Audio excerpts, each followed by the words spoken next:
Salam alaikum, bienvenue sur ma chaîne. Ça fait très longtemps que je n'ai pas posté de vidéo et je reviens avec du contenu très intéressant pour les personnes qui souhaitent faire la hijra en Algérie. Je vous présente aujourd'hui deux sœurs qui ont accepté de répondre à des questions pour nous, de raconter leurs histoires. Une qui est en Algérie depuis maintenant 9 mois et une autre sœur qui malheureusement a dû rentrer en France après un essai raté de hijra en Algérie. Donc elle va vous expliquer toutes les erreurs qu'elle a faites pour que cela en fait vous serve. Donc je vais vous demander d'être indulgent et bienveillant en commentaire. On n'est pas ici aujourd'hui pour juger quoi que ce soit, mais plutôt pour en tirer des leçons. Cette vidéo a pour but d'informer, de donner des astuces, de donner des conseils, d'apporter une aide en fait, des informations aux personnes qui souhaitent faire la hijra en Algérie. Le but étant de partager les erreurs à ne pas faire et les bonnes choses à faire. N'oubliez pas de vous abonner, je vous laisse également de me mettre un petit pouce bleu, ça donne toujours de la force et ça fait plaisir. Je vous laisse avec leur présentation. Salam alaikum, je suis mariée, j'ai 3 enfants, j'ai 32 ans. J'habite en Algérie depuis donc cet été, donc ça va faire 9 mois. J'habite sur Alger ouest, donc sur Cheraga. Franchement, le projet d'aller vivre en Algérie, c'était un projet qu'on avait depuis hyper longtemps. C'est juste que la vie a fait qu'on a été obligé de rester en France plus longtemps que prévu. Et alhamdoulilah, quand on a eu la possibilité de partir, on a fait toutes les causes possible pour pouvoir partir. Notre but c'était de partir avant que nos enfants ils soient trop grands, c'est-à-dire pour pouvoir faire en sorte qu'ils s'adaptent plus rapidement à l'Algérie, à la langue, etc. Qu'est-ce qui a été le plus difficile? C'était vraiment quitter la famille. Voilà, quitter la famille, je pense que c'est la chose qui est difficile. Mais franchement, alhamdoulilah, on sait pourquoi on le fait, même si la famille nous manque. On n'est pas parti non plus en Malaisie, donc il y a quand même une certaine facilité, voilà, on est quand même de l'autre côté de la Méditerranée, c'est pas si loin que ça. En plus, nos familles sont algériennes toutes les deux, donc nos familles peuvent venir nous visiter. Donc, alhamdoulilah, c'est vrai que c'est plus difficile pour les enfants de plus voir les grands-parents, les tatas et tout ça. Voilà, maintenant il y a Internet, il y a WhatsApp, on peut s'appeler, etc. Donc, alhamdoulilah, c'est pas comme avant.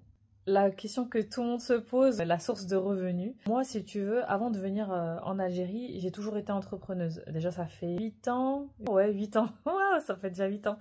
Ça fait 8 ans que j'étais entrepreneuse. J'ai fait plusieurs expériences entrepreneuriales, de la vente de produits physiques, proposition de services, etc. Sachant que mon métier de base, c'est graphiste. Et ensuite, je me suis spécialisée en création d'images de marque, brand designer plus précisément. Activité que je comptais faire en arrivant en Algérie, donc c'était ça. Sauf que j'ai eu un enfant juste avant de venir, donc l'activité je l'ai mis en pause. Je m'étais lancée dans d'autres projets en ligne, notamment la création et la vente de formations et de produits digitaux en ligne. Donc j'ai fait ça pendant plusieurs mois en arrivant, alhamdoulilah, ça s'est très bien passé. Là je suis en pause parce que du coup je suis en train de créer ma propre formation sur les réseaux sociaux, comment vendre grâce aux réseaux sociaux, à l'image de marque, etc. pour les futures entrepreneuses. Avant de venir, mon époux, lui il était de base en CDI, etc. Il a fait des formations pour travailler dans un métier en ligne parce que notre but dans un premier temps c'était vraiment de pouvoir se dégager des revenus en euros pour que ce soit plus facile pour nous et parce qu'on en a la possibilité, donc pourquoi pas, sachant que moi comme j'ai dit, j'ai toujours été entrepreneuse en ligne, donc j'avais quand même un certain bagage là-dessus, donc je lui ai dit il faut vraiment que je parte là-dedans, ça sera une facilité au début, donc alhamdoulilah il s'est formé et voilà, c'est ce qu'il fait actuellement, travail en ligne, la création de sites web. Et après à moyen long terme, on aimerait peut-être mettre en place des projets ici sur place ou investir dans quelque chose. Donc voilà, on se laisse la porte ouverte par rapport à ça. Alors si je pouvais revenir en arrière, qu'est-ce que je préparerais mieux? Franchement, subhanallah, les choses elles ont été bien faites. Des fois on pense que quelque chose est un mal pour nous alors que c'est un bien. Parce que, par exemple, nous, dans notre cas, ça fait à peu près 6 ans qu'on avait le projet de partir. À un moment donné, on a presque perdu espoir, si j'ai envie de dire. On s'est dit, subhanallah, les épreuves s'accumulent, on va peut-être pas pouvoir partir. Et partir trop tard, ce serait aussi problématique pour nos enfants, etc. Donc, on a vraiment ce projet de partir tôt. Et subhanallah, ça s'est pas fait. Donc, on a mis plus de 6 ans à préparer notre projet. Mais d'un côté, c'était pas plus mal. Ça nous a permis de préparer bien le terrain. Donc, bien se renseigner. On a aussi pu mettre de l'argent de côté, chose qu'on n'avait pas au début de notre projet. Donc voilà, et puis aussi il y avait aussi tout le côté, on s'est déplacé en Algérie 1 an avant de venir pour faire du repérage, pour regarder les quartiers qui nous plaisent, etc. On a pris vraiment le temps de faire les choses bien, j'ai envie de dire. Peut-être que j'aurais pas choisi l'école que j'ai choisie actuellement, parce que justement, je trouve que le din est trop peu présent dans cette école-là, sachant que mes enfants, en plus de ça, elles viennent d'une école privée musulmane en France.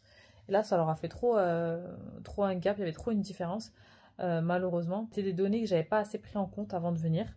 Mais d'un côté, c'est pas plus mal. Je sais même pas si ça, je le ferais pas différemment parce que c'est pas plus mal. Ça nous a permis d'avoir une vraie expérience et de voir ce qu'on veut et ce qu'on ne veut pas. Voilà, ce qui est important pour nous, les choses les plus essentielles, ce qui l'est moins, notamment le bâtiment, le fait que ce soit des beaux locaux, etc. Finalement, ça l'est moins. Donc alhamdoulilah, en fait, à la kulli hal, vraiment, je pense qu'il n'y a rien que je changerais. Alors, si j'avais un conseil à donner aux personnes qui sont sur le point de partir, ce serait vraiment justement d'aller visiter avant. De ne pas partir à l'aveuglette, juste oui, on nous a dit que tel endroit c'était sympa, etc. Franchement, il n'y a rien de mieux que de voir de ses yeux. Moi, j'avais des idées préconçues avant de venir, en me disant oui, tel endroit, apparemment il y a beaucoup de muhajiroun, ça a l'air sympa et tout, mais finalement quand j'ai visité, ben non, ça m'a pas plu, ça m'a pas plu du tout. Donc je pense que vraiment, il n'y a rien de mieux que de voir par soi-même. Venir peut-être quelques mois avant, en famille ou voilà, juste pour visiter et faire du repérage. Voilà, pas venir en mode vacances, mais venir en mode est-ce que je me vois vivre ici? Est-ce qu'il y a assez de commodité? Est-ce que voilà, qu'est-ce qui me plaît ici? Qu'est-ce qui me plaît pas? Visiter vraiment l'endroit où on est. Bien regarder au niveau des écoles. Il y a des écoles où alhamdoulilah on nous permet, il y a des salles de prière où le din est vraiment un point essentiel, etc. Mais il y en a quand même assez peu. Quand je parle des écoles, je parle des écoles privées qui sont dans cette idée, dans cette ligne directrice. Parce que ici, en fait, culturellement, sur Alger, je précise sur Alger, culturellement, les écoles privées, c'est pas des endroits où on met les enfants pour le din, contrairement à la France, où quand on met son enfant dans une école privée musulmane, c'est vraiment plus pour le din. C'est super important, je trouve, de vraiment ne négliger pas ça. Donc voilà, en tout cas, j'espère que ça pourra aider. Qu'Allah vous facilite à tous. C'était notre sœur Nas de Algérie j'arrive. Je vous mets tout de suite son compte Instagram si vous voulez aller suivre son quotidien et ses aventures. Elle poste énormément d'informations très utiles. On passe tout de suite à la deuxième interview de la deuxième sœur, donc je vous laisse avec ses explications. Salam alaikum. Je vais vous raconter un peu notre expérience de notre hijra en Algérie. Du coup, on est parti en 2022, mais sachant que nous, là, actuellement, on l'a mis sur pause. Je vais vous raconter pourquoi. Je vais essayer de vous conseiller au mieux. Moi, je suis une Française convertie. Je suis mariée avec un Algérien. Et du coup, j'ai 29 ans. On est mariés depuis 2017. Alhamdulillah. Et à l'heure d'aujourd'hui, on a 3 enfants. Mon plus grand a 5 ans. Ma deuxième a 4 ans. Ma petite dernière a 1 an et quelques. Alhamdulillah. Donc nous, on a fait hijra en 2022 à Tipaza. Qu'est-ce qui a été le plus difficile là-bas? Pour moi, en tant que Française convertie, ça a été de parler et de compter. Parce qu'en fait, moi, j'étais pas du tout prête. J'avais déjà été, avant de connaître mon mari, avec une amie, j'avais déjà été plusieurs fois en Algérie. Bah, on n'a jamais fait les magasins. Donc voilà, j'allais pas en course.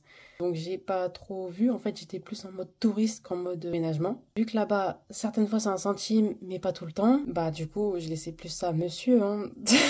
On s'arrange comme on peut. Nous, on est parti 15 mars. On a pris du coup le bateau et déjà le trajet en bateau ça a été très compliqué, on a tous été malades et du coup mon fils est hyper asthmatique, le logement était hyper humide. Ça a été le plus difficile là-bas. Notre source de revenus. Notre source de revenus, ben on n'en a pas eu parce qu'en fait nous c'est très précipité, on n'était pas du tout organisé.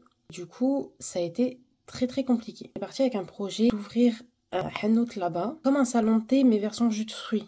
Et en fait, on devait avoir une rentrée d'argent qu'on n'a pas eue. Du coup, on est parti avec une petite enveloppe. En fait, on avait loué un appart, sachant que là-bas, du coup, les apparts, c'est à l'année.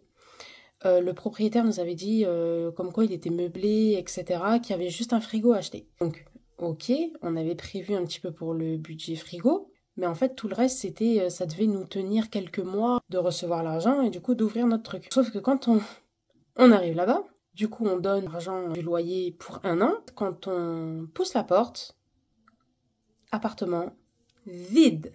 Mais vide. Pas une table, pas une chaise, pas un matelas, ni sidari, ni rien. Vide. Donc, il a fallu s'équiper. Et en fait, tout l'argent qu'on a pris, en fait, on s'est équipé. Même si on a pris que du moins cher, on s'est dit, on verra plus tard, etc., en fait, non. Donc, on n'a pas tenu. C'est parti très, très, très vite, sachant qu'en fait, en 3 semaines, on n'avait plus rien. Parce qu'on est tombé sur un propriétaire pas du tout sérieux. Si on pouvait revenir en arrière qu'est-ce qu'on préparerait mieux avant de partir? Du coup, on s'organiserait. On s'organiserait. Quand on veut faire une hijra, faut y aller en repérage. Nous, on n'y a pas été. Et tout le monde nous a dit, faites un repérage, allez-y en vacances, regardez. Et en fait, on n'a écouté personne, on n'en a fait qu'à notre tête. Faites du repérage. Faites du repérage. Allez-y plusieurs fois, dans plusieurs villes différentes, à plusieurs périodes de l'année. Alors, je sais certes que c'est un budget. En fait, c'est pour réussir votre hijra, tout simplement. Tâtez le terrain, regardez pour les écoles, si vous avez des enfants. Les quartiers, lesquels vous vous sentez mieux. Est-ce que vous vous sentez mieux à la mer ou à la montagne? Est-ce que vous vous sentez mieux dans la ville ou un peu à l'extérieur de la ville? Il faut y aller plusieurs fois, il faut y aller à plusieurs moments de l'année. Les temps sont différents. Les touristes, si on y va en été et si on y va au mois de mars, c'est pas pareil. Même pour les enfants, en fait, ça les prépare, mais en condition un petit peu, etc. On s'est vraiment pas préparé, on est parti un peu... On n'était pas du tout organisé, en fait. Ça a été une catastrophe. Notre hijra, elle a pas tenu. C'est pour ça que je vous ai dit, on l'a mis sur pause. On est rentré en France, malheureusement, sauf qu'en fait, nous, pour partir avec un maximum d'argent, on a tout vendu. On a absolument tout vendu. On était locataire, on a vendu notre appart, on a vendu tout l'électroménager qu'on avait, on a vendu tous les meubles qu'on avait. En gros, quand on est rentré en France, alors déjà on était dégoûtés, mais dégoûtés parce que voilà, c'était pas le but. Nous on avait juré qu'on mettrait plus les pieds en France, sauf que au final nos plans ils étaient vraiment très mal faits. Et puis après c'était pas le moment, ça nous permet aussi de mieux se mettre de mieux se préparer et de mieux partir, mais bon, on aurait préféré ne pas rentrer. Après, on fait pas toujours ce qu'on veut, c'était pas le moment à ce moment-là. Voilà. Maintenant, ça me permet de vous conseiller. On est rentré en France, on dormait dans notre voiture. On a été hébergé quelques nuits un peu à droite à gauche, etc. Ça a été une période hyper compliquée. On a dormi un petit peu à l'hôtel quand on pouvait dormir. Mon mari avait du coup plus de travail, donc il a fallu qu'il retrouve vite. Moi j'essayais aussi de un peu fouiner pour moi, sauf que moi c'était hors de question que j'enlève mon hijab pour aller travailler. Du coup il y a beaucoup de portes qui se ferment. Mon mari, alhamdoulilah, il a vite retrouvé du travail. On a pu après avoir un logement d'urgence, il a retrouvé un travail, mais bon, alhamdoulilah, on a vraiment galéré pendant un an et demi à peu près, parce que du coup il a fallu tout racheter, tout ce qui était électroménager, etc. Il a fallu tout racheter. Là on va dire que ça fait un an, du coup ça va mieux, mais du coup ouais, depuis 2022 ça fait 3 ans quoi. Si ça peut vous éviter de faire pareil que nous, voilà. Mon mari il s'est dit ok, on va repartir, mais on va bien se préparer, on va pas partir en tant que locataire, on va partir en tant que propriétaire, Inch'Allah. Il a ouvert son entreprise, on a même ouvert plusieurs depuis, de façon à ce qu'on puisse mettre de côté et que du coup on puisse partir en tant que propriétaire. Donc là maintenant on va en Algérie plusieurs fois, faire du repérage, voir dans quel coin on est le mieux, sachant que moi j'ai une grosse maladie qui arrive entre temps, du coup avec le stress, etc., ça m'a déclenché des problèmes, donc alhamdoulilah, mais du coup moi il faut aussi que je sois suivie, sauf que mon traitement est lourd et que du coup les suivis c'est mieux de les faire ici pour le moment. Après peut-être que si je trouve des bons médecins spécialisés dans mes problèmes, etc., et que les médicaments je peux me permettre de les payer, je resterai en Algérie, mais bon voilà, sachant qu'on a quand même notre famille en France, donc on sera obligé d'y retourner. Du coup ce qu'on va faire, Inch'Allah, c'est qu'on va garder notre appart ici, en France, qu'on loue. Parce que vu que mon mari, en plus, il est chef d'entreprise, etc., il va falloir qu'il revienne pour des papiers. Il a aussi beaucoup de problèmes de santé, un gros suivi médical aussi. Lui, même s'il revient qu'avec moi, il sera obligé de revenir quand même. Et moi, j'ai toute ma famille. Pour eux, c'est hors de question de venir nous voir en Algérie. Qu'est-ce qu'on compte améliorer pour pouvoir revenir? Justement, c'est ça, c'est de mieux se préparer, mieux s'organiser, prendre le temps de bien faire les choses, de pas se précipiter, parce que quand on se précipite trop, on se casse la figure. Tout simplement, placer sa confiance en Allah. C'est Allah qui donne la subsistance, c'est Allah qui nous permet en fait de faire correctement les choses aussi. Moi j'en vois sur YouTube, sur Insta et tout, et des frères, des sœurs qui sont partis, qui galèrent. C'est pas organisé, on s'est trop précipité. Faut pas vouloir aller trop vite. Quand on arrive dans un pays, bien souvent en tant que converti, on le connaît pas trop, on maîtrise pas tout, c'est très très compliqué d'arriver direct quoi. Après nous on est tombé sur un mauvais proprio. Ça aurait pu très bien se passer. Faut savoir qu'on n'est pas resté longtemps du coup, et qu'il nous a même pas rendu les loyers qu'on n'a pas consommés en fait. On avait payé pour un an, on est resté vraiment très peu de temps. Et du coup, il aurait très bien pu nous rendre l'argent qu'on lui a donné. Mais bon, après, voilà. C'est pour ça que nous, en fait, ça nous a tellement traumatisés qu'on s'est dit, ok, on va garder notre appart en France, on va acheter un appart au bled. Comme ça, il n'y a personne qui peut nous mettre dehors. On veut juste avoir un toit, en fait. Ne vous précipitez pas. Faites vos projets. Préparez votre projet. Une fois que vous savez que vous allez avoir une source de revenus en Algérie, et ben à ce moment-là, oui, on peut partir. Il faut bien se préparer. Parce que c'est pas, en gros, les factures qui coûtent cher là-bas. C'est pas la nourriture qui coûte cher. Faut avoir son toit. Mais voilà, pour ça, il faut travailler. Surtout si on n'a pas de biens, si on n'a pas de famille, qu'on peut hériter ou je ne sais quoi. Se relever les manches. Pas rester en tant que salarié, mais monter son entreprise en France. Faire un maximum d'argent, même si ça prend un peu de temps. Après, il y a un moyen d'un apport et du coup payer en plusieurs fois, etc. Nous, on a choisi de partir, de se laisser un peu de temps, certes. De rester un peu plus ici, certes. Mais au moins, on part avec quelque chose de sûr, Inch'Allah. qu'Allah vous facilite dans vos projets. Qu'Allah facilite votre hijra si c'est votre projet. Préparez-vous bien, surtout si vous avez des enfants. Encore, vous n'avez pas d'enfants et vous partez à l'aventure. Bon voilà, vous êtes deux, vous êtes adultes. Si vous avez des enfants, ne faites pas n'importe quoi. Préparez bien votre hijra. Parce que quand la base elle est solide, l'avenir il est plus simple, Inch'Allah. Et réel, Inch'Allah, mettez votre confiance en Allah. Sachant que c'est une obligation normalement pour les musulmans d'immigrer dans une terre d'islam. Je pense que tous ceux qui sont partis de France, ils peuvent le confirmer. Merci aux sœurs d'avoir pris le temps de nous faire ces vidéos, d'avoir accepté de se confier sur leur parcours. Merci à vous d'avoir écouté jusqu'au bout cette vidéo. N'hésitez pas à poser toutes vos questions en commentaire et je vous dis à la prochaine pour d'autres interviews.